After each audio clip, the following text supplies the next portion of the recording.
वासुदेवाय। Shrimad Bhagavatam 7th canto, chapter 14, text 14. वसिष्ठार्थे कल्पयेद वृद्धिमात्मनः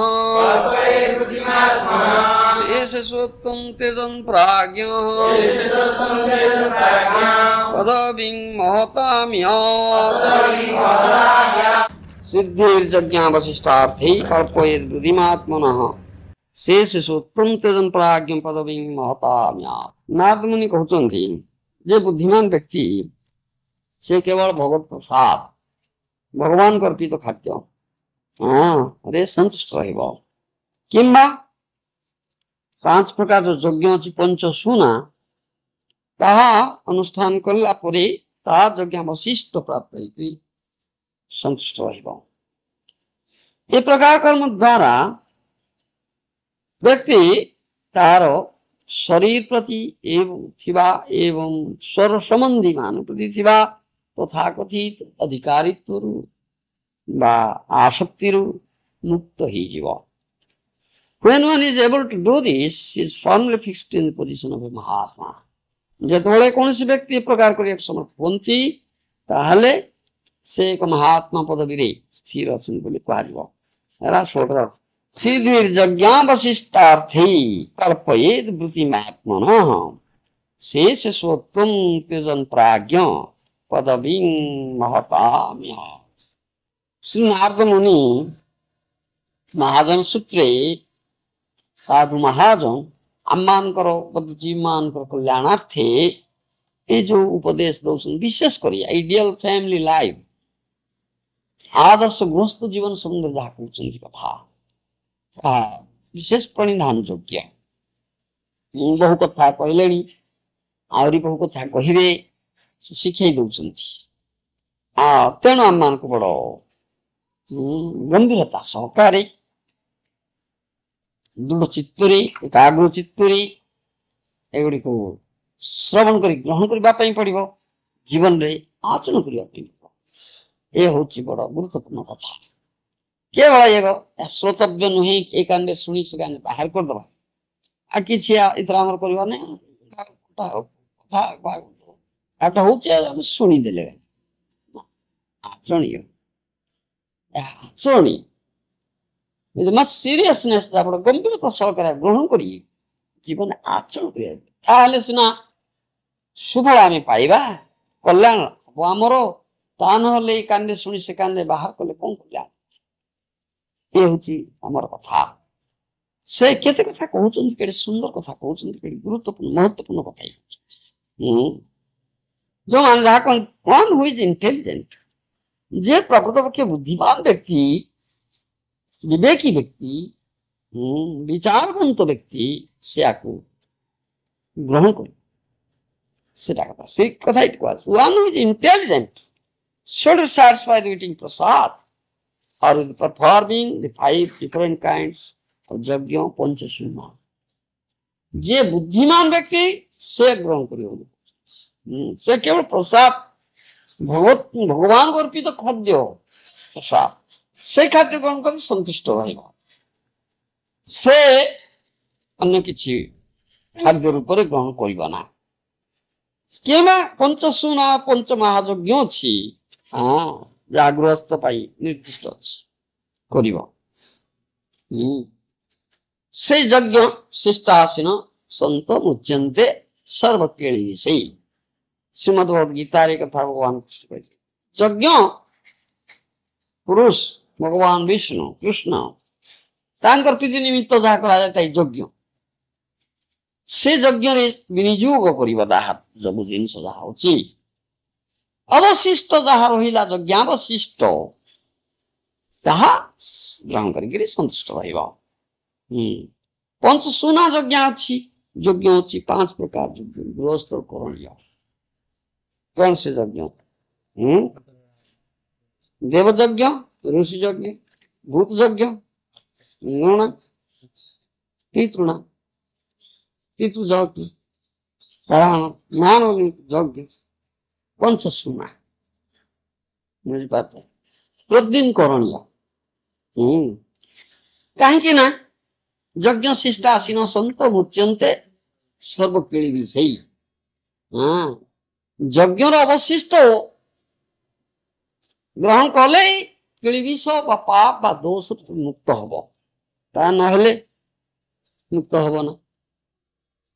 यज्ञार्थात कर्मण अन्यत्र लोकयम् कर्मबंधन। भगवत गीतार ए संबंध बहुत कथा कहिछि। तुम्हार समस्त कर्म से यज्ञार्थे बा उचित। यज्ञ पुरुष जे भगवान विष्णु कृष्ण तांको प्रीत्यर्थे कर्म हवा उचित। तुमर निजर इंद्र प्रीत्यर्थे कौन कर्म सुख संपत्ति पाई कौन कर्म करा जिवा उचित हे। जदि करा जिवा ताल कर्म बंधन हवा, कर्म प्रतिक्रिया तुमको भोग करिया पाई पड़िबो। किंतु जो तुमर समस्त कर्म यज्ञार्थे हेछि ताल कर्म प्रतिक्रिया भोग करिया पाई पड़िबो ना।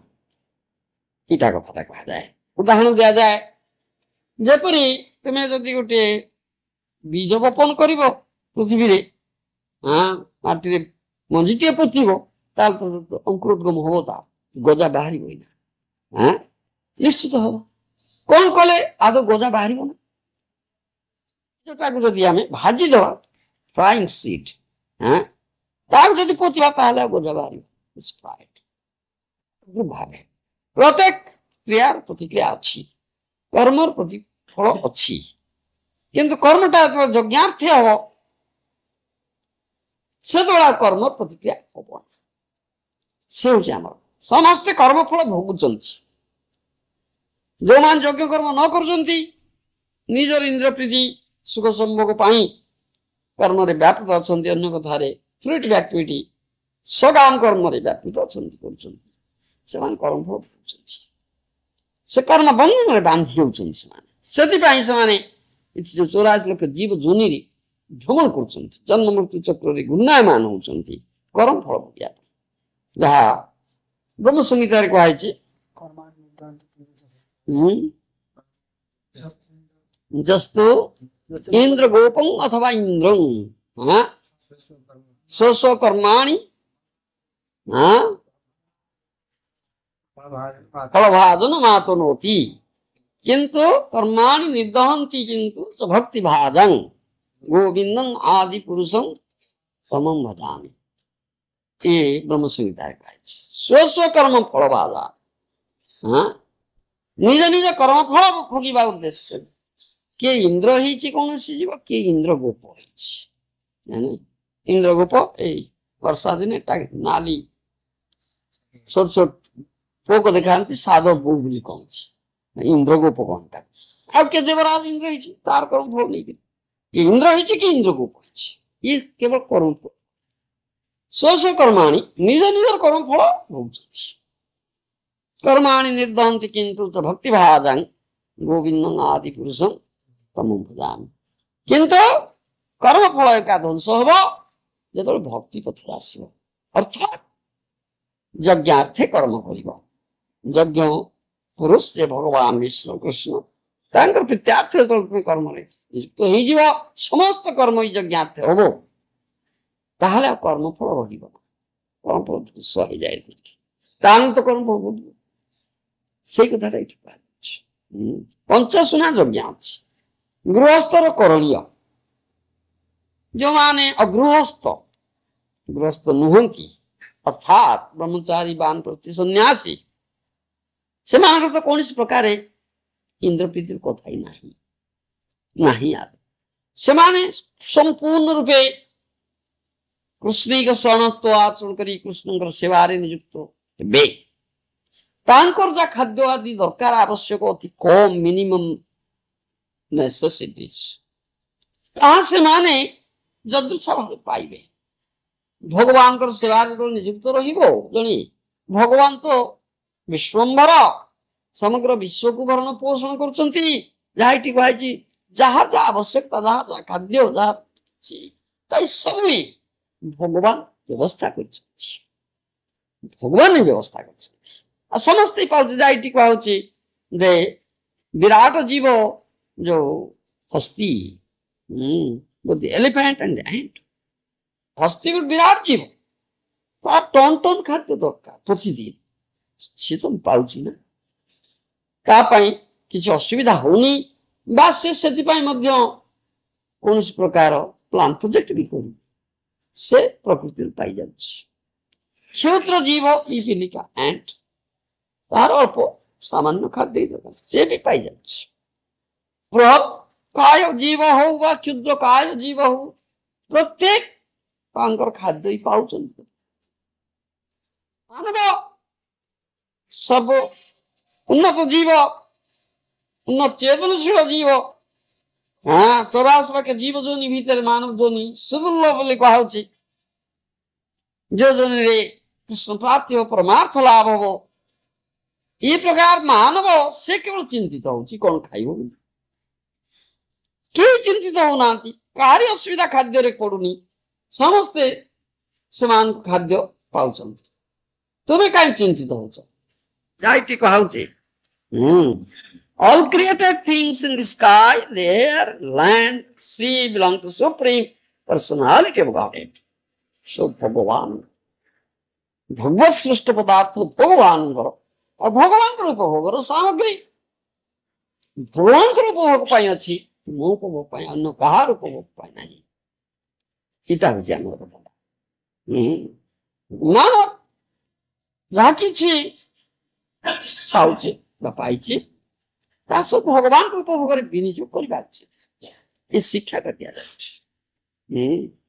कारण भगवान एकमात्र भोक्ता, अंग सर्वज्ञान भोक्ता च प्रभुरेव च, ये श्रीमद भगवद गीता रे बारंबार से कही भोक्ता उपद्रष्टा अनुमंता च भर्ता भोक्ता महेश्वर, से निजे भोक्ता, कृष्ण ही भोक्ता, कृष्ण एकमात्र उपभोगकारी, आ केही उपभोगकारी, जीव उपभोगकारी नुहे, जीव उपभोग्य, कृष्णंकर उपभोग निमित्त उत्कृष्ट बा उपभोग दबा निमित्त उत्कृष्ट, करवा उत्कृष्ट, ये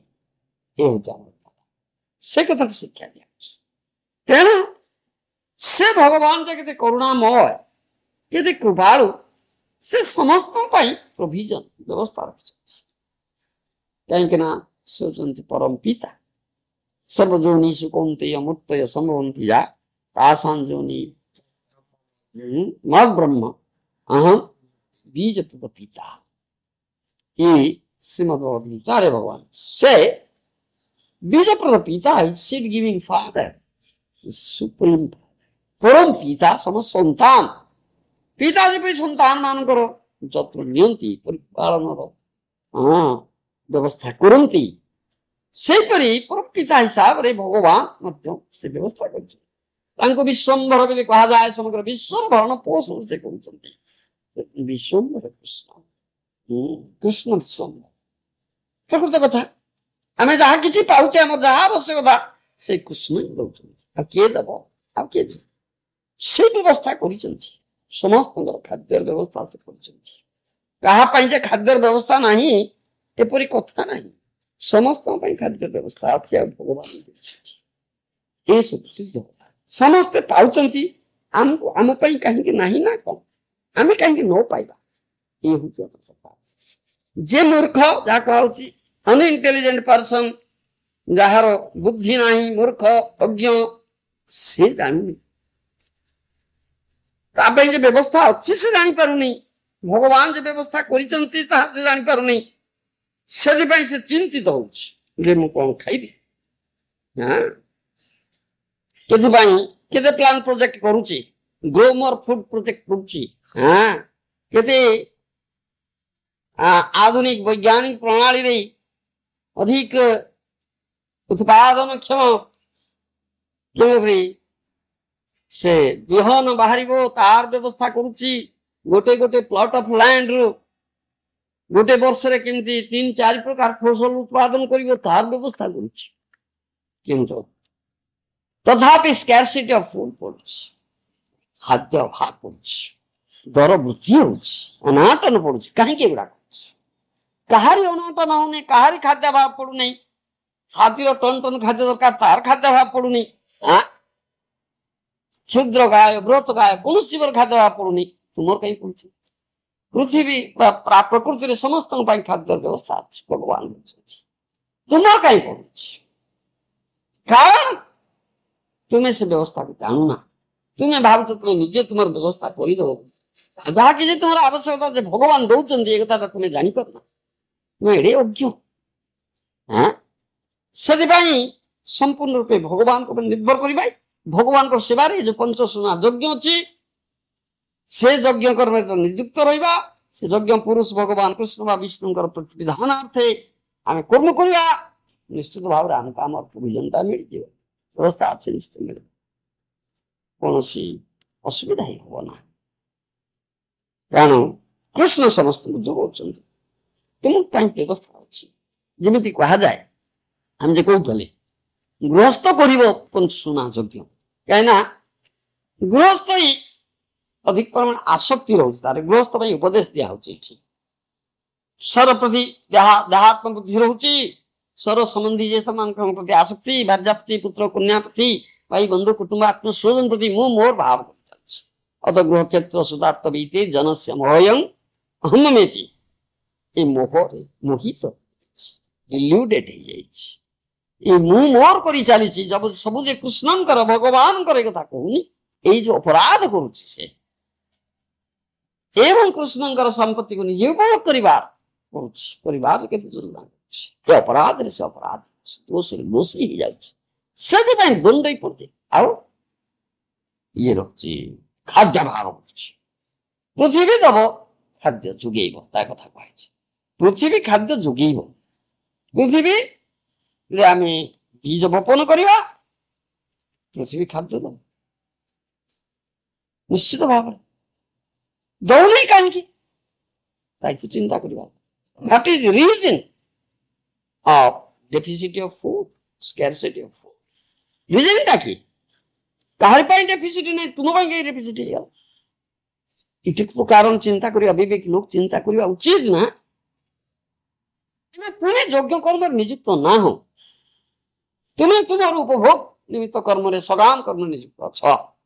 ସେଥିପାଇଁ ତମକୁ ଯଜ୍ଞ କର୍ମ ନିଯୁକ୍ତ ହେଇଯିବ, ସେତେବେଳେ ଖାଦ୍ୟ ଭାବ କିଛି ପ୍ରକାର ପଡିବ ନା। ସେଥିପାଇଁ ଆମର କଥା ଅଛି ମଧ୍ୟ। ବେଣ ରାଜାଙ୍କର କଥା ଅଛି, ପୃଥୁରାଜାଙ୍କର କଥା ଅଛି। ପୃଥୁରାଜାଙ୍କର ପିତା ହଉଛନ୍ତି ବେଣ ରାଜା। ସେ ବେଣ ଯେତେବେଳେ ଯଜ୍ଞ କର୍ମ ବନ୍ଦ କରିଦେଲା, କି ଯଜ୍ଞ କର୍ମ ବୈଦିକ ଯଜ୍ଞ କର୍ମ କି କରିବେ ନା, ବେଦ ବିଧି ମାନିଲାନ, କୁଶାସନ ଅଶାସନ ଅରାଜକତା ହେଇଗଲା। ଚୋର ଖୁଣ୍ଟ ତୁଷ୍କର ମାନ ପ୍ରବଳ ଉପଦ୍ରବ ହେଇଗଲା। ସେତେବେଳେ ସାଧୁ ମହାଜନ ଯୋଉମାନେ ଥିଲେ ସେମାନେ ମାରି ପକେଇଲେ ବେଣ ରାଜା। ତାପରେ କି ରାଜାର ଅରାଜକତା ହେଲା, ପୁଣି ସେ ଅବସ୍ଥା ହେଲା, ପୁଣି ରାଜା ଦରକାର। ତେଣୁ ତାର ଅସରକୁ ତାର ମାତା ରଖିଥିଲା, ମନ୍ଥନ କଲେ। ମନ୍ଥନ କରିବାରୁ ତାର ବାହୁକୁ ମନ୍ଥନ କଲେ, ସେଥିରୁ ପୃଥୁ ମହାରାଜ ତାଙ୍କର ପତ୍ନୀ ଜାତ ହେଲେ। ପୃଥୁ ମହାରାଜ ଭଗବାନଙ୍କ ଅବତାର, ସେ ଧର୍ମ ନୀତିରେ ପାଳନ କଲେ। ଆଉ କିନ୍ତୁ ତତ୍ପୂର୍ବରୁ ବେଣରାଜାଙ୍କର ଯୋଉ କୁଶାସନ ଥିଲା, ସେଥିଯୋଗୁ ଯୋଉ ଲୋକମାନେ ପ୍ରଜାମାନେ ଅତ୍ୟନ୍ତ ପାପାସକ୍ତ ହେଇଯାଇଥିଲେ ଏବଂ ପୃଥିବୀ ଯୋଉ ଅନ୍ନ ଦଉଥିଲା ତାକୁ ନିଜର ଭୋଗାର୍ଥେ, ନିଜର ଉପଭୋଗାର୍ଥେ, ଇନ୍ଦ୍ରପ୍ରୀତି ପାଇଁ ବିନିଯୋଗ କରୁଥିଲେ। ଅଥଚ ପୃଥିବୀ ଉପରେ ଭାର ହଉଥିଲେ, ପୃଥିବୀର କିଛି ଯତ୍ନ ନେଉନଥିଲେ। ରାଜା ବି ଯିଏ ରହିଲେ ସେ କଥା କିଛି ବୁଝୁନଥିଲେ। ତେଣୁ ପୃଥିବୀ ଦେବୀ ଖାଦ୍ୟ ଶସ୍ୟକୁ ଲୁଚେଇ ଦେଲେ, ଆଉ ଦେଲେ ନା। ଖାଦ୍ୟ ଭାବ ଘଟିଲା। ସେଥିପାଇଁ ଖାଦ୍ୟ ଭାବ ଯେତେବେଳେ ଘଟିଲା, ସାଧାରଣ ପ୍ରଜା ଖାଇବାକୁ ପାଇଲେ ନା। ସେ ଯାଇକି ରାଜାଙ୍କ ଆଗରେ ଆପତ୍ତି କରିବି, ଖାଦ୍ୟ ଦିଅ। ରାଜାଙ୍କର କାମ ହଉଛି ପାଳନ କରିବା, ପୋଷଣ କରିବା। କିନ୍ତୁ ପୃଥ୍ୱୀ ମହାରାଜ ଭାବିଲେ କାହିଁକି ପୃଥିବୀ ଦବ ନା? ପୃଥ୍ୱୀ ମହାରାଜ ତ ତାଙ୍କ ଧର୍ମ ନୀତିରେ ଶାସନ କରୁଛନ୍ତି, ସବୁ ଯଜ୍ଞ କର୍ମ ପ୍ରବର୍ତ୍ତନ କରୁଛନ୍ତି, ସମସ୍ତେ ଯଜ୍ଞ କରୁଛନ୍ତି। ତାଙ୍କର ପ୍ରଜା ଯଜ୍ଞରେ ଯୋଉ ଦେବତା ମାନେ ଯାହା ଭାଗ ଅଛି ସେମାନେ ପାଉଛନ୍ତି, ପୃଥିବୀ ମଧ୍ୟ ତାର ଭାଗ ପାଉଛି। ତାହେଲେ କାହିଁକି ଦବ ନା? ସେ ଚିନ୍ତା କଲେ ଏବଂ ଧନ ଧରିକି ବାହାରିଲେ ପୃଥିବୀ କି ମୁଁ ଧ୍ୱସ୍ତ କରିଦେବି, ବିଧାରଣ କାହିଁକି ସେ ଖାଦ୍ୟ ଦବା। ପୃଥିବୀ ଦେଖି ସେଠୁ ଭୀତ ତ୍ରସ୍ତ ହେଇଗଲେ। ଏକରେ ଗାଭୀ ରୂପ ଧରି ପକେଇଲେ। କାରଣ ଧର୍ମ ଅଛି ଗାଭୀକୁ, ନାରୀକୁ, ଗାଭୀକୁ, ବ୍ରାହ୍ମଣକୁ ବଧ କରିବା ଉଚିତ ନୁହେଁ। କିନ୍ତୁ ପୃଥୁ ମହାରାଜ କହିଲେ ଦେଖ ଗାଭୀ ରୂପ ଧରିଲେ କଣ ଆମେ ଛାଡିବୁ, ଆମେ ମାରିପାରିବୁ, ମାରିକି ତୋ ମାଂସକୁ ଖାଇବାକୁ ଦେଇଦେବି, କାହିଁକି ତୁ ଦବୁ ନା। ଏ ପ୍ରକାର ଦୃଢ ହସ୍ତରେ ସେ ଶାସନ କରୁଥିଲେ ପୃଥୁ ମହାରାଜ। ପୃଥିବୀ କଣ କହିଛି, କାହିଁକି ଦଉନାହିଁ ସେ କହିଛି ପାଳିତାନା ଦ୍ରୁତା च भवद्भिर्लोकपालकै चोरी भूते अथ लोके अहम यज्ञार्थे अग्रसंगो सखी। ये तत्स्कंद भागवत कथा ଅଛି। ପୃଥିବୀ ଦେବୀ କହୁଛନ୍ତି ପୃଥୁ ମହାରାଜ, ହେ ପ୍ରିୟ ରାଜା, ଅଭକ୍ତ ନାସ୍ତିକ ଗଣ ଯେ କେବଳ ମୋ ଠାରୁ ଉତ୍ପନ୍ନ ହଉଥିବା ଶସ୍ୟ ଭକ୍ଷଣ କରୁଛନ୍ତି ତା ନୁହେଁ, ମୋ ରକ୍ଷଣାବେକ୍ଷଣ ମଧ୍ୟ ଉପଯୁକ୍ତ ଭାବେ କରାଯାଉନାହିଁ। ରାଜା ବା ଶାସକ ଚୋର ଖଣ୍ଟ ତସ୍କର ବଦମାସ ମାନଙ୍କୁ ଦଣ୍ଡ ନ ଦେବା ଦ୍ୱାରା ମୁଁ ଅବହେଳିତ କରୁଛି। ବଦମାସ ଗଣ ମୋର ଖାଦ୍ୟ ଶସ୍ୟ ଖାଉଛନ୍ତି, ସେମାନଙ୍କ ଇନ୍ଦ୍ର ତୃପ୍ତିରେ ବ୍ୟବହାର କରୁଛନ୍ତି, କରି ଚୋର ଖଣ୍ଟ ତସ୍କର ହଉଛନ୍ତି। ତେଣୁ ଯଜ୍ଞାର୍ଥେ ଉଦ୍ଦିଷ୍ଟ ଖାଦ୍ୟ ଶସ୍ୟର ବୀଜକୁ ମୁଁ ମୋ ଗର୍ଭରେ ଲୁଚେଇ ରଖିଛି, କାରଣ ଯଜ୍ଞ କର୍ମ କରୁନାହାନ୍ତି। ତେଣୁ ମୁଁ ଖାଦ୍ୟ ଶସ୍ୟର ବୀଜକୁ ଲୁଚେଇ ରଖିଛି, ସେଥିପାଇଁ ହଉନି। ଏତେ ପ୍ରଚେଷ୍ଟା ସତ୍ତ୍ୱେ ସାଇଣ୍ଟିଫିକ ଆଡଭାନ୍ସମେଣ୍ଟ ମିନ୍ସ ଯାହା ତୁମର ଆପ୍ଲିକେସନ ସତ୍ତ୍ୱେ ଦେयर इज डेफिसिट ऑफ ଖାଦ୍ୟାଭାବ ପୃଥିବୀ ଦଉନି। ତା କାରଣଟା ଏଇଟା, କାହିଁକି ଯଜ୍ଞ କର୍ମ କରୁନାହାନ୍ତି, ମୋ ଉପରେ ଭାର ହେଲେଣି, ମୋ ଉପରେ ଅତ୍ୟାଚାର କରୁଛନ୍ତି, ପ୍ରଜାବାଜି ରହିଲେ ସେ ବି କଥା କିଛି ବୁଝୁନାହାନ୍ତି, ମୁଁ କାହିଁକି ଦେବି। ଏଇଟା ଏ ସମସ୍ତ ପ୍ରଚେଷ୍ଟା କାହିଁକି ଖାଦ୍ୟାଭାବ ହଉଛି ତାର ପ୍ରାମାଣିକ କାରଣ ଏ ଭାଗବତରେ ଦିଆଯାଇଛି। ସେଥିପାଇଁ କୁହାଯାଇଛି ଅର୍ଥେନ୍ଦ୍ରିୟାର୍ଥ ବିଧ୍ୟାନ ସର୍ବାର୍ଥ ପନ୍ନବୋ ନୃଣାଂ ଭ୍ରଂସିतो ଜ୍ଞାନ ବିଜ୍ଞାନଦ ଯେନା ବିଶତି ମୁଖ୍ୟତା। ମାନବ ସମାଜରେ ସର୍ବଦା ଅର୍ଥୋପାର୍ଜନ, ସେ ଅର୍ଥକୁ ଇନ୍ଦ୍ର ତୃପ୍ତିରେ ବିନିଯୋଗ କରିବାର ଚିନ୍ତା କରାଯାଏ, ତାହେଲେ ବ୍ୟକ୍ତିର ପୁରୁଷାର୍ଥ ଲାଭ ଧ୍ୱଂସ ହେଇଯାଏ।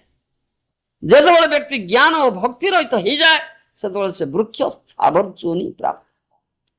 ତାହେଲେ କଣ ଚାଲିଛି ବର୍ତ୍ତମାନ? ତ ଏଇଠି ଚାଲିଛି ନା, ଅର୍ଥ ଅଧିକରୁ ଅଧିକ କିପରି ଅର୍ଥକୁ ରୋଜଗାର ହବ ଆଉ ତାକୁ ତୁମେ ଇନ୍ଦ୍ର ପ୍ରୀତିରେ ବ୍ୟବହାର କରିବ, ଏଇ ଯୋଜନା ପ୍ରଣୟନ କରାହଉଛି ନା ନାଇଁ। ଯେଉଁମାନେ ଶାସକ ଆସିଲେ, ସରକାର ଆସିଲେ, ଏଇ ଯୋଜନା ପ୍ରଣୟନ କଲେ, ଏଇଟା ଚାଲିଛି। ଯଜ୍ଞ କର୍ମର ଯୋଜନା କାହିଁ? ଏଥି ଯୋଉ ଯେ ତୁମର ସମସ୍ତ ଯୋଜନା ପଣ୍ଡ ହେଇଯାଉଛି ଏବଂ ଅସଫଳ ହେଇଯାଉଛି, ତୁମର କୌଣସି ସଫଳ ହଉନି। ଖାଦ୍ୟାଭାବ, ଦର ବୃଦ୍ଧି, ଯେତେ ଯାହା କଲେ ବୃଦ୍ଧି ଚାଲିଛି, କମେଇଲା କାହିଁକି? କୋଉଠି କମୁଛି ବା କୋଉଠି କମେଇ ପାରୁଛନ୍ତି? ନୂତନ ନୂତନ ପଲିଟିକାଲ ପାର୍ଟି ଆସୁଛନ୍ତି, ତାଙ୍କ ନୂତନ ମ୍ୟାନିଫେଷ୍ଟୋ ଦଉଛନ୍ତି, ଆମେ ଦରଦାମ କମେଇଦବୁ, ଚାଉଳ କିଲୋ 2 ଟଙ୍କାରେ ନେବ ନା କଣ? ଭୋଟ ଦିଅ, ଚାଉଳ କିଲୋ 2 ଟଙ୍କାରେ ନିଅ, ଆମକୁ ଭୋଟ ଦିଅ, ଚାଉଳ କିଲୋ 2 ଟଙ୍କାରେ ନିଅ। କାହିଁ? ଆଉ ଭୋଟ ତ ଦେଲୁ, ଚାଉଳ କିଲୋ 2 ଟଙ୍କାରେ କୋଉଠି ମିଳୁଛି? ମିଳୁଛି ତମ ଆଡେ? ଭୋଟ ଦିଅ, ଚାଉଳ କିଲୋ 2 ଟଙ୍କାରେ ନିଅ, କାହିଁ କୋଉଠି ମିଳେ? where it is? ଅଧିକ ବୃଦ୍ଧି ହେଲାଣି। ତୁମର କାହିଁ ମ୍ୟାନିଫେଷ୍ଟୋ ରକ୍ଷା କଲ କୋଉଠି ତୁମେ? କିରେ ତୁମ ହାତରେ ଅଛି, କରିଦବ। ପୃଥିବୀ ଯଦି ଶସ୍ୟ ନ ଦବ, ତୁମେ କୋଉଠୁ ଚାଉଳ କିଲୋ 2 ଟଙ୍କା ଆଣିକି ଦବ? କୋଉଠୁ ଦବ? ଯଜ୍ଞ କର୍ମ ପ୍ରବର୍ତ୍ତନ କର, ସମସ୍ତ ପ୍ରଜା ଯଜ୍ଞ କର୍ମ କରନ୍ତୁ, ତୁମେ ଯଜ୍ଞ କର୍ମ କର ଭଗବାନ ବିଷ୍ଣୁ ବା କୃଷ୍ଣଙ୍କ ପ୍ରୀତ୍ୟର୍ଥେ। ଦେଖ କେମିତି ଆମ୍ପୁଲ ପ୍ରଡକ୍ସନ ହଉଛି, ତାହେଲେ ସଫିସିଏଣ୍ଟ ଫୁଡ ରହିଛି ବ୍ୟବସ୍ଥା। ତା ନହେଲେ କୁଆଡେ? ଯେମିତି ଲିଓ ଟଲଷ୍ଟୟଙ୍କର ଗପ ଅଛି, ଗ୍ରେନ୍ ଆଜ୍ ବିଗ୍ ଆଜ୍ ହେଣ୍ଡ୍। ଇଏ ଗୋଟେ ଗପ, ନାଇସ୍ ଷ୍ଟୋରୀ। ପିଲାମାନେ ଖେଳୁଥିଲେ, ଗୋଟେ ପାଇଲେ ଅଦ୍ଭୁତ ବସ୍ତୁ, ବିରାଟ ବସ୍ତୁ ଦେଖାଯାଉଛି, ବନ୍ଧା ନୁହେଁ। ସେଠୁ ତାଙ୍କର ନିୟମ ଅଛି, କୌଣସି ଅଦ୍ଭୁତ ବସ୍ତୁ ପାଇଲେ ରାଜାଙ୍କ ପାଖକୁ ଯିବ ସେ। ସେଠୁ ଜଣେ ଭଦ୍ରଲୋକ ଆସିଲେ, ତାକୁ ରାଜାଙ୍କ ପାଖରେ ଦେଇଦେଲେ। ରଜା ସେଠୁ ତାକୁ ଜାଣିପାରୁନାହାନ୍ତି ଏଇଟା କି ବସ୍ତୁ କିଏ, पंडित माने अछंती राज दरबार कहले एटा कौन वस्तु मत शीघ्र कह 5-7 दिन भीतर कह पंडित माने सब बड़ चिंतित हेले एटा की वस्तु जानी पाना पोथी पत्र जो वेद ग्रंथ अच्छी लौटेले किसी प्रमाण मिलूनी कौन एमती वस्तु को वर्णना कोठी तो नहीं हठात हठात चिंतित हो 7 दिन भीतर न कहले मुंड काट हो बापा तो दैव जो को कुकुड़ा गोटाए थोट मारदेला छाड़िगला जना अरे एटा शस्यटा इज ग्रेट हाँ अरे एड़े बड़ ढापड़िया शस्य कहमंदा ना सेटा रजा कहले आज्ञा ये हूँ शस्य ग्रेट हाँ रजा कहले अच्छा एडे बड़ शस्य उत्पन्न होता केटे होता को प्लॉट ऑफ लैंड रे होता इटे मते बता सीधा एटा कथा आम पता से चिंतित हेले एटा कथा आम महाराज महाराज मणिमा ये तो शस्य कथा जे चाषी अच्छा कृषक अच्छा शस्य उत्पादन कर सीना कहे आम कह राज्य रे साम्राज्य जे ओल्डेस्ट फार्मर अच्छी सब बुद्धतम ताको आपण देखो अनुसमान काले से किछ कह परिबे आमे सब खोजा गला ओल्डेस्ट फार्मर आसला सेटा ओटा भांगी पइलानी कान को भल सुबुनी आखि की भल देखा जाउनी जहा कहती हाड़ कुड़ुकुड़ु चम धुड़धुड़ हेलानी थोड़ी थोड़ी उठा चलवा शक्ति ना बड़ कष्ट निया अणागला कोर्ट को सब रजा पचारे देखले हो ये शस्य तुम समय उत्पन्न होता से सब देख ना क्या मो समय ये हो मो बापा को पचारतु सी जदि कही पारे अरे तुम बाप अच्छा ना हाँ बाप अच्छा तुम बाप कौटी अच्छा कि ना बाप कहला आम जगह अच्छा पाक गले बाप को धरी आने बाप टे आहरी अधिक सुस्थ सकल अच्छा अपेक्षा ये क्रच धरिक 2टा क्रच धरिक बड़ कष्ट 5 लोक धरिक टेक टेक आने बाप कि गोटे बाड़ी धरिक चली आसते बुढ़ा ही ना पुओ एत बुढ़ा ही गला हाँ टे सुस्थ सबल अच्छा देखले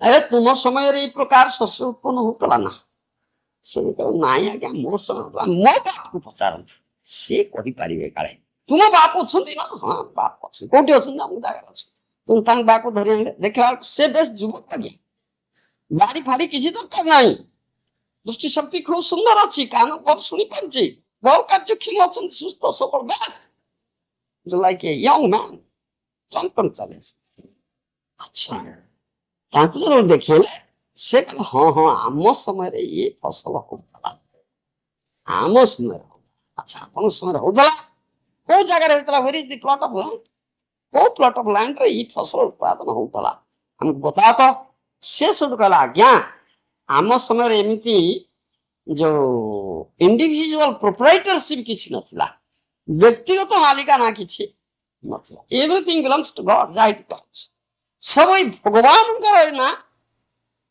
भगवत सृष्ट भगवान सब सृष्टि कर ईशावास्य इदं सर्वं जहाँ ईश्वनिषद कहते सब ईश्वर आमर कहवा तो किसी आम बोलते किसी ना आम कहीपर ना ये प्लट लैंड मोर बोली सेमती आम समय ना व्यक्तिगत मालिकाना किसी ना जो माने कृषिजीवी थिले कृषक थिले तांकर जेते शक्ति सामर्थ्य अच्छी चाष कर बहुत लैंड पड़ी भगवान दे तुम चाष कर खाद्य उत्पादन कर से चाष करते जार शक्ति सामर्थ्य अनुसार खाद्य उत्पादन करते भगवान नियम रे धर्म नियम रे आमे जीवन अतिबाहित कड़ाकड़ी पालन कर तेणु जो प्रचुर खाद्य शस्य उत्पन्न होता एटे एटे प्रक्रिया फसल होता such big grain as big as हैंडसाइड प्रचुर वाइटालिटी थिला तार खाद्य सार प्रचुर भी थिला यथेष्ट थिला आउ कौन सी मनी बोले टंका पैसा आजिकल जो कारबार होची लेन देन माध्यम ये सब आम ना से नो मॉनिटरी ट्रांजेक्शन से परस्पर दबा नबा देण नेण जिनस हाँ जहाँ कहती देण नेण पर कारबार आम चलता कृषिजीवी तार प्रचुर खाद्य उत्पादन करछि से तार आवश्यक पदार्थ बाजार को जीव ବସ୍ତ୍ର ଦରକାର, ଯେ ବସ୍ତ୍ର ବ୍ୟବସାୟ କରୁଛି ତାକୁ କିଛି ଖାଦ୍ୟ ଦେବା, ବସ୍ତ୍ରଟେ ଆଣି ନେଇ କି ପ୍ରକାର ଯାହା ଯାହା ଦରକାର ସେ ତାର ଏଇ କୃଷି ଉତ୍ପାଦିତ ଦ୍ରବ୍ୟ ବିନିମୟରେ ସବୁ ପାଇଯାଉଥିଲା। ଆଉ ମନିଟାରୀ ଟ୍ରାଞ୍ଜାକ୍ସନ ନଥିଲା, ଆଉ କେହି ମୋର ବୋଲି କହୁନଥିଲେ, ସବୁ ଭଗବାନ। ତେଣୁ କୌଣସି ବ୍ୟକ୍ତିଗତ ମାଲିକାନା ନଥିଲା। ଏଇଟା କେଡ଼େ କଥାଟା କୁହାଯାଇଛି। ତେଣୁ ଏଇ ପ୍ରକାର ଖାଦ୍ୟ ଶସ୍ୟ ହେଇଛି। ଏଇଟା ହଉଛି ପ୍ରକୃତରେ ଭଗବାନଙ୍କର କହିବା, ଭଗବତ ପ୍ରୀତ୍ୟର୍ଥରେ ବ୍ୟବହାର କରିବା ପୂର୍ବ ଯଜ୍ଞଙ୍କର ମତ। ତେଣୁ ଏଇ ପ୍ରକାର ଖାଦ୍ୟ ଉତ୍ପାଦନ ହେଇଛି, ଶସ୍ୟ ଉତ୍ପାଦନ। ଆଉ ତା ଆମେ ନ କରିବା ଖୋପ ପାଠ। ଏଇଟା ଗୋଟେ ଲିଓ ଟଲଷ୍ଟୟ ରଷିଆନ ରାଇଟର, ସେ ଗୋଟେ ଗପଟେ ଲେଖିଛନ୍ତି, କେଡ଼େ ସୁନ୍ଦର। ଏଇ ଭାଗବତ ଯୋଉ କଥା କହେ ସେଠି ଶିଖେଇ ଦଉଛି, ନାଇସ୍ ଷ୍ଟୋରି। ତା ଆମେ କରିବା ନା, ଏଇ ଜ୍ଞାନ ତୁମର ରହିବ ନା, তুমি ବସି କରିଦବ, ଆମେ ଏମିତି ଯୋଜନା କରିବା, ଏମିତି ସେମିତି କରିବା, ସେମିତି କରିବା, ଏମିତି ବହୁ ଗ୍ରୋମର ଫୁଡ୍ ଯୋଜନା ଏମିତି ଆଉ ପ୍ରଚୁର ହେଇଯିବ, ଆଉ ଖାଦ୍ୟ ଶସ୍ୟ ଦାମ କମିଯିବ। ମୁଁ କହିବ କାହିଁ କୋଉଠି କଲେ କୋଉଠି କୋଉଠି ହଉଛି, ଫଳେ ନ ପଡିଛି ଅଲଗା ହେଇଗଲାଣି। ଏଇଟା କଥା